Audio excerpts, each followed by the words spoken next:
안녕하세요, 청취자 여러분. 오늘의 탐구를 시작해보죠. 만약에요, 여러분을 정말 끔찍하게 배신하고 해친 사람에게 완벽하게 복수할 힘이 생긴다면 어떻게 하시겠어요? 음, 모든 걸 되갚아줄 기회가 바로 눈앞에 펼쳐진 거죠.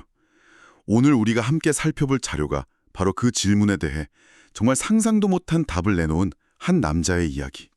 창세기에 나오는 요셉의 이야기입니다. 그렇죠. 근데 이 이야기의 핵심은 단순한 용서가 아니에요. 그런가요? 네, 주인공인 요셉이 자기 인생을 송두리째 망가뜨린 그 끔찍한 사건을 어떻게 전혀 다른 시각으로 재해석해내는가, 바로 그 지점에 있습니다. 재해석이요? 네, 개인의 비극을 넘어서서 더 큰 그림을 발견하는 과정인데 이게 정말 흥미롭습니다. 그의 고통이 어떻게 거대한 서사의 한 조각이 되었는지 그 과정을 한번 따라가 보시죠. 좋습니다. 그럼 그 극적인 장면으로 바로 들어가 보죠. 무려 22년 만의 재회입니다. 22년. 네. 배경을 간단히 설명하자면 22년 전 형들의 시기심 때문에 17살 요셉이 이집트의 노예로 팔려가잖아요. 맞아요. 그런데 지금은 온갖 역경을 딛고 거대 제국 이집트의 총리가 되어 있습니다. 그렇죠. 마침 고향 땅엔 끔찍한 기근이 들었고 형들은 곡식을 구하러 이집트까지 와서 바로 그 총리 요셉 앞에 엎드려 있는 상황인 거죠. 물론 자기 동생인 줄은 꿈에도 모르고요. 그럼요. 자료를 보면 이 상황을 원수는 외나무다리에서 만난다는 속담으로 표현했더라고요. 아, 정말 딱 맞는 표현이네요. 이보다 더 완벽한 복수의 무대는 없을 겁니다.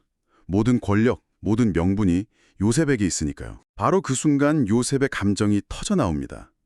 주변 사람들을 다 물리고 나서 궁궐이 떠나가라 큰 소리로 울기 시작해요. 한참을 울고 나서야 겨우 입을 떼죠. 내가 요셉입니다. 아버지께서 아직 살아계십니까? 와. 이 한마디에 형들은 그 자리에서 얼어붙습니다.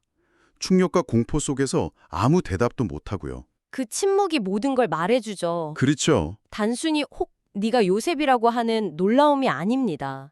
그 안에는 22살 동안 묻어뒀던 죄책감, 그리고 이제 모든 게 끝났다는 곧 닥쳐올 보복에 대한 네, 극도의 공포가 뒤엉켜 있는 거예요.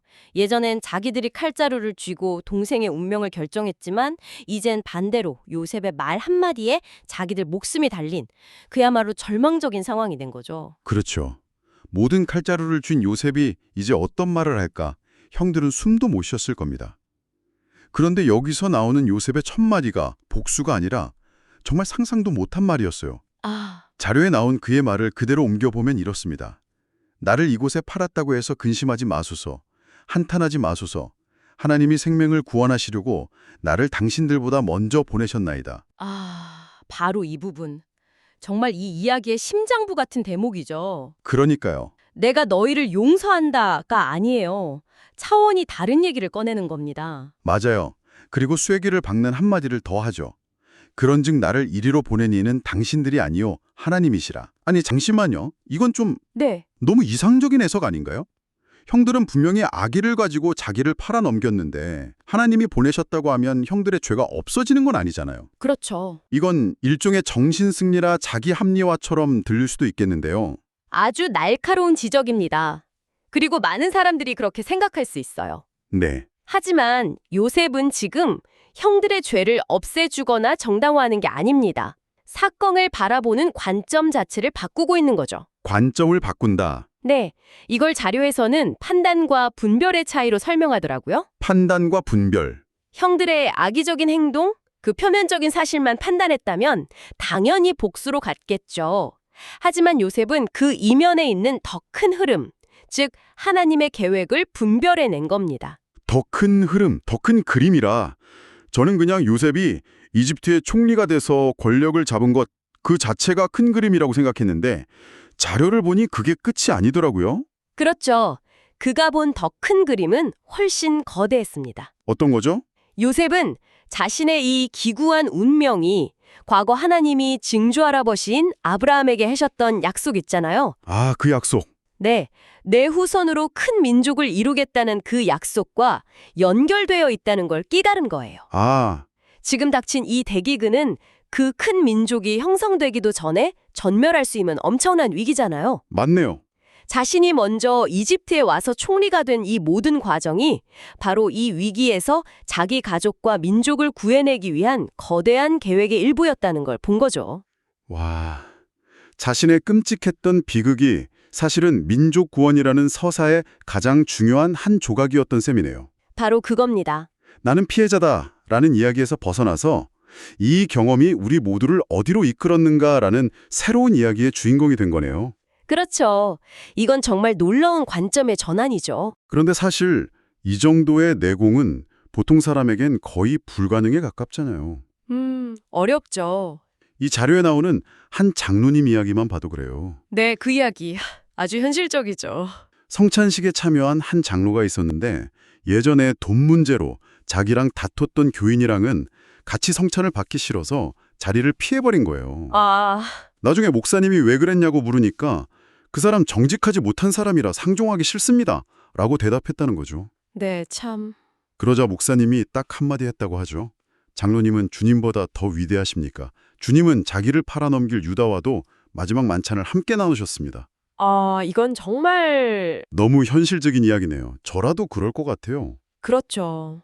머리로는 용서해야 하는 걸 알지만 마음이 안 따라주는 거죠. 그 껄끄러움을 피하고 싶은 게 솔직한 심정이잖아요. 바로 그겁니다. 이 예화는 하나님의 원칙보다 내 감정을 앞세우는 우리 대부분의 모습을 보여주는 거죠. 네, 내 상처, 내 억울함, 내 판단이 공동체의 화해나 용서라는 더 큰 원칙보다 우선되는 거예요. 하지만 요셉은 정확히 그 반대의 길을 갔습니다. 자신의 피 맺힌 감정보다 하나님의 더 큰 계획이라는 원칙을 앞에 놓은 거군요. 맞습니다. 생각해보면 우리 삶도 비슷해요. 가족끼리 나눈 사소한 말 한마디에 삐져서 몇 년씩 등을 돌리고 직장 동료가 나보다 먼저 승진하면 속으로 두고 보자 하면서 칼을 갈잖아요. 맞아요. 근데 자료에서도 지적하듯이 그런 복수심은 우리를 자유롭게 하는 게 아니라 오히려 과거라는 감옥에 더 깊이 가둬버리는 것 같아요. 맞아요. 복수는 과거에 매달리는 행위지만 요셉의 선택은 미래를 열었죠. 네, 그가 선택한 결과가 어땠는지 한번 보세요. 당장 굶주리던 가족 70여 명의 생명을 구했죠. 그렇죠. 22년간 끊어졌던 형제 관계를 회복시켰고요. 그리고 궁극적으로는 아브라함에게 했던 그 거대한 언약이 이어지는 발판을 마련했습니다. 자료의 한 구절이 딱 와닿더라고요. 보복은 모든 것을 끝내지만 용서는 새로운 시작을 만든다. 여기서 자료는 역전의 하나님이라는 개념을 소개합니다. 역전의 하나님. 네, 인간의 최악의 행동, 즉 동생을 노예로 팔아버린 그 죄악조차 선한 목적을 이루는 도구로 바꿔 쓰신다는 의미죠. 아, 노예였던 요셉을 제국의 총리로 만드신 것처럼 가장 밑바닥의 상황을 가장 높은 정상으로 뒤집어버리는 힘. 그리고 믿음이란 바로 이런 혼돈과 고통 속에서도 일하고 있는 그 보이지 않는 손길, 그 섭리를 읽어내는 영적인 눈이라고 설명합니다. 네, 그렇죠. 아, 그러니까 결국 믿음이라는 렌즈를 껴야만 그 더 큰 그림, 즉 섭리가 보이고 그게 보여야만 인간의 한계를 넘는 용서가 가능해진다는 구조네요. 정확합니다. 하나님의 섭리를 정말 믿는다면 굳이 내가 직접 복수할 필요가 없구나 라는 결론에 이르게 되죠. 어차피 이 모든 상황을 주관하는 더 큰 힘이 결국 모든 것을 바로잡을 테니까요. 자료에 나오는 인도의 한 선교사 아내의 실화는 이게 단순한 이론이 아니란 걸 보여주는 강력한 증거입니다. 어떤 이야기죠? 힌두교 광신도들이 집에 불을 질러서 남편과 어린 두 아들이 눈앞에서 타죽는 끔찍한 일을 겪었어요. 세상에. 그런데 그녀는 가해자들을 미워하지 않는다고 말합니다. 왜냐하면 예수님이 우리에게 원수를 사랑하라고 가르치셨기 때문이라고요. 저는 정말 상상조차 할 수 없는 수준의 용서네요. 그렇죠. 그건 인간의 의지로는 불가능한 영역 같아요. 그렇죠. 바로 그 지점입니다.